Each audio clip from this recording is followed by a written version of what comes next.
Welcome back to the Bourbon Note, everybody. I'm Ben. Got an allocated banger on the bar tonight. Let's get into it.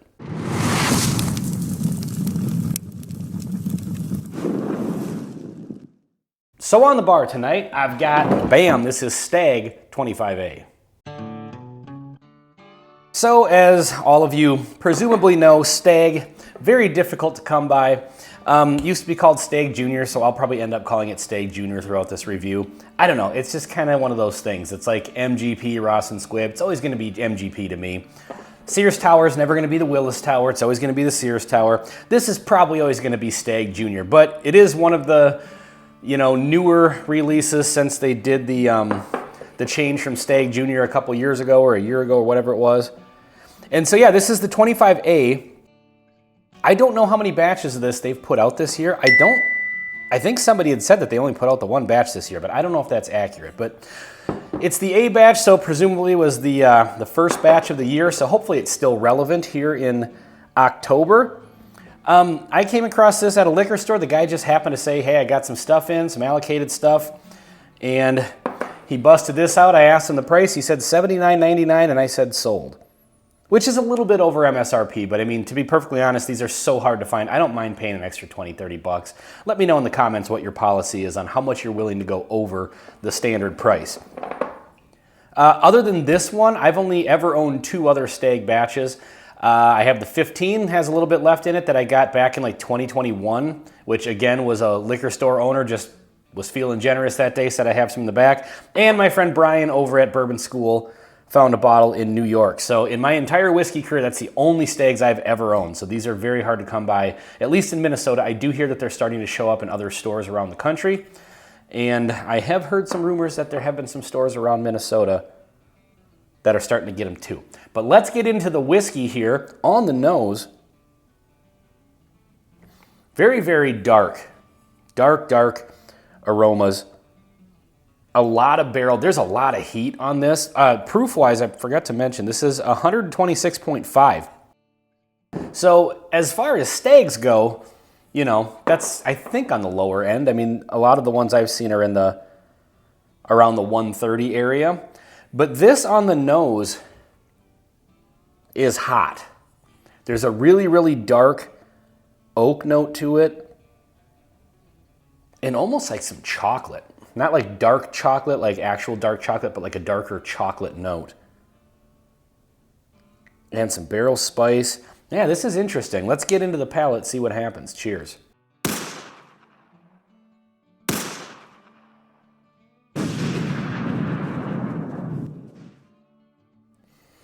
On that first sip, this is an extremely aggressive whiskey, which Stagg is kind of known to be anyway. But this is, it's very sharp. There's a lot of ethanol bite to it. There's a lot of that barrel spice bordering on tannic. I mean, it is tannic, I should say, but bordering on almost too aggressively tannic. At least on that first sip. Not getting a ton of sweetness on that first sip. Just really like some barrel spice and that aggressive tannic barrel note, and then just some really, really dark, rich, you know, kind of general bourbon flavors underneath it. On that first sip, I would not, I don't know, this seems like, judging from what I remember from previous batches, this one seems almost off profile to me. Let's get right into the second sip and pick it apart a little more. Cheers. So not a lot changed on that second sip. This is just coming across as just a very, very aggressive, in-your-face, rough around the edges bourbon. And that's not necessarily a bad thing all the time. I kind of like that sometimes. I like a, you know, bourbon that'll toss you around the room a little bit. And this is definitely one of them. I still, after having a couple more sips of it, am not really getting much for sweetness off it. This thing is just tannic, it's oaky, it's dark. I mean, when you think of, like, picture in your mind just unfiltered, straight from the barrel bourbon, this is... this flavor profile is kind of what comes to mind. I'm not really getting, and I know there are other, you know, like Elijah Craig barrel proof. There's plenty of other barrel proof ones that come straight from the barrel, not filtered. But this one seems to have that like very, very aggressive kind of profile to it that I would associate with just like raw bourbon. And so it just doesn't have much of a balance of that sweetness. So you see another glass on the table here on the bar top. I do have a sample provided by Buck's brother. Thank you very, very much. This is actually the 24C, so the batch just before this one, 128.9 proof. I've never had this one, and so I just wanted to do like kind of a little comparison here.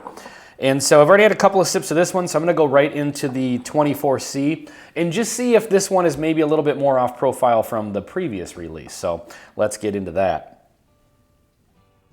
So the 24C is a definitely in-your-face bourbon as well, as all the Staggs are, Stagg Juniors. But I did notice maybe a little more balance of like a brown sugar note on this. It definitely does have, you know, the super rich, you know, it's got the sharp ethanol bite to it. I think these are drinking a little hotter than their proof points, to be honest. If I had these blind, I would think that these are north of 130 because they are pretty aggressive. I think the 24C has a little bit more of that underlying sweetness that I was kind of expecting to find on the 25A. And then going back and forth a little bit, yeah, the 25A is just, I feel like it's a very specific flavor profile. And if you like it, you like it. If you don't, you don't. And I do like it. There's definitely a time for it. But if you're looking for a bourbon that has that really kind of rich, aggressive punch in the face, but is balanced out a little bit more with the nice sweetness, the 25A is just not delivering that, at least for me. And the finish doesn't leave much to be desired as far as flavor. It just leaves a lingering burn. And so it's interesting. It's definitely, again, from my recollection of previous batches, kind of a departure. It seems a little more basic. It's not a roller coaster of a bourbon that's going to take you for a ride and you're going to sit there for a half hour and pick out probably a bunch of different you know, notes that you're noticing with every new sip. At least that's not the experience I'm having. You might have a different experience. But it just kind of is what it is. It's very aggressive. It might be really good with a cigar because this thing is just so rich and bold that it would probably stand up to that pretty good. But also, pairing this with a cigar might just be an overload on the senses as far as like harshness goes. So I'm going to sip these side by side one more time here before we do the blend and get out of here. So let's start with the 25A. So when I cut away there, I just had to bust out the batch 15. And after doing just initial sip through of all three of them, batch 15 definitely seems to stand out as being a little more balanced. It's not quite as, it doesn't have quite the bitterness that these two have. The 25A having the most bitterness with that kind of tannic sort of profile. Now the 15 is definitely an aggressive whiskey, but I feel like it's balanced out a little bit more with those sweet notes kind of underneath it. Some of that also could be a bit of palate fatigue since I sipped a few barrel proof, you know, sips before getting into this one. So, you know, that may be a little unfair, but just the flavor profile in general didn't seem quite as aggressive as far as like the sharpness and the bite to it. And so I think the flavors are a little bit more balanced out on the 15. So, you know, I just wanted to bust these out and do the comparison because I was thrown a little bit for a loop on this one because it was, well, it's a good whiskey and it, you know, like I said before, a whiskey that's like aggressive and, you know, tannic and oak forward. I don't know what the age is on this, but it comes across as oaky and bordering on bitter. Definitely has its place, and I do enjoy those from time to time, but I think this is one that you have when you really just, you know, just want to get punched in the face by the glass you're sipping on. So it just having that sort of an aggressive profile made me want to try the other couple batches against it. But, you know, at the end of the day, this is a 25A review, and I would say basically everything I've already said, it's not really changing as I'm going through it. There's not a lot of nuance, I would say. It just kind of is what it is. And still on the finish, you know, this one had a little bit better of a finish, but yeah, the finish on these just kind of leaves a lingering burn rather than a lingering flavor. And so, yeah, I don't know. I think these are maybe becoming more common. Like I said at the beginning of the episode, I've heard some you know, rumors about these, and especially in different parts of the country, starting to show up and be a little more available. If I remember correctly, and maybe don't quote me on this, I wouldn't quote me on anything I say on this channel, but I do my best. I think these are maybe in like the 6 to 8 year range from what I understand. And so, you know, with Buffalo Trace expanding their operations, I think maybe, you know, their offerings like this that are not the hyper-aged ones that obviously are going to take way more time to get to market might become a little more popular, and I hope they do. I'm not upset at the $80 I paid for it. Would I pay $80 again for this exact same batch? I probably wouldn't.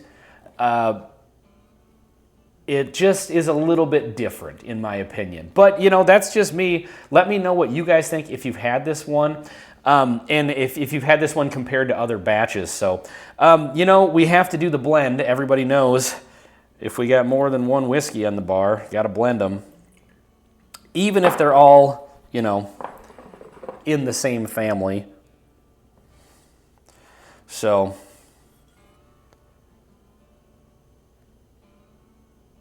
yeah, it's got a great nose to it.